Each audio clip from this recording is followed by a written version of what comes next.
1998 সালে কংগ্রেস ভেঙে তৃণমূল কংগ্রেস তৈরি হয়েছিল শাসক সিপিআইএম কে ক্ষমতাচ্যুত করবার জন্য।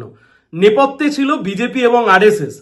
2026 সালে তৃণমূল কংগ্রেস ভেঙে নব্য তৃণমূল ব্লক তৈরি হচ্ছে বিরোধী সিপিআইএম এর উত্থানকে আটকানোর জন্য।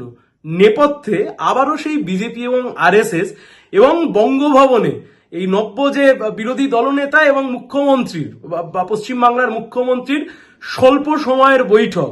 আসলে পশ্চিমবাংলার বুকে তৃণমূল কংগ্রেসের চলে যাওয়া আর তৃণমূল কংগ্রেসের উঠে যাওয়া, এই দুটোই ছিল ইনএভিটেবল ইনসিডেন্ট, এই দুটোই ঘটে গেছে। কিন্তু এই যে তৃণমূল কংগ্রেসকে ভেঙে আবার নব্য তৃণমূল, জাভেদ খানের মধ্যে এখন ভালো তৃণমূল খুঁজে পাবে বিজেপি, শ্রমিক ভট্টাচার্য। ঋতব্রত ব্যানার্জির মধ্যে এখন ভালো তৃণমূল খুঁজে পাবেন শ্রমিক ভট্টাচার্যরা। গুলশান কলোনি বলে যে গুলশান কলোনির কথা সামনে রেখে এতদিন ধরে বিজেপি ধর্মীয় উস্কানির তাস খেলেছে, সেই গুলশান কলোনির জাভেদ খান, সেই জাভেদ খানের মধ্যে এখন নব্য তৃণমূলের মধ্যে ভালো তৃণমূল খুঁজে পাবেন।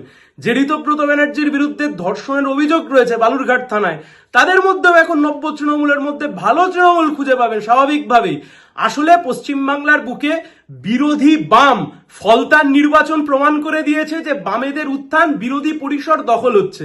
ঠিক ফলতার নির্বাচনের পর থেকে পশ্চিমবাংলার বুকে এই নতুন রাজনৈতিক সমীকরণ শুরু হয়েছে। তৃণমূল ছিল বেলকাটা, এর নব্য তৃণমূল বেলকাটাটুকুও পর্যন্ত নয়। পশ্চিমবাংলার মানুষ, রাজ্যের মানুষ বিরোধী হিসেবে বামেদেরকেই, লাল ঝান্ডাকেই, সিপিআইএমকেই বেছে নেবেন। রাস্তার লড়াই হোক অথবা বিধানসভার অভ্যন্তরে মোস্তাফিজুর রহমান আমাদের একমাত্র বিধায়ক, তার লড়াই। আগামী দিনে বামপন্থীরাই, লাল ঝান্ডাই, সিপিআইএম বিরোধী হিসেবে পশ্চিমবাংলার বিরোধী পরিসর, সেই বিরোধী পরিসরের রাজনৈতিক দল। গণতন্ত্রের পক্ষে, গণতন্ত্রের মধ্যে শাসক যেমন ইম্পর্টেন্ট, বিরোধীও ইম্পর্টেন্ট।